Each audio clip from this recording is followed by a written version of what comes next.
Hi guys, আজকে আপনাদের দেখাবো যে বাংলাদেশের কত মূল্য।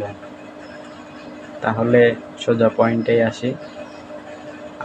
আমার কাছে দুইটি কয়েন আছে, একটি হলো বাংলাদেশের আর একটি হলো চায়নার।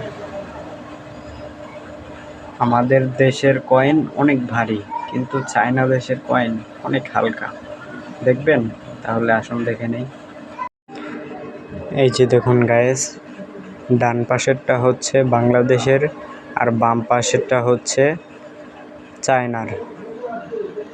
চায়নারটা অনেক পাতলা এবং হালকা, আর বাংলাদেশেরটা মোটা চওড়া এবং অনেক ভারী। তাহলে বুঝতেই পারছেন বাংলাদেশের কত মূল্য। আর চায়না দেশেরটা তাড়াতাড়ি অনেক হালকা, ওটা অনেক ক্র্যাশ পড়ে গেছে, আজকের স্পট পড়েছে, কিন্তু বাংলাদেশেরটা কোনো কিছুই হয়নি। আমার চ্যানেলটিকে সাবস্ক্রাইব এবং লাইক করুন। ধন্যবাদ।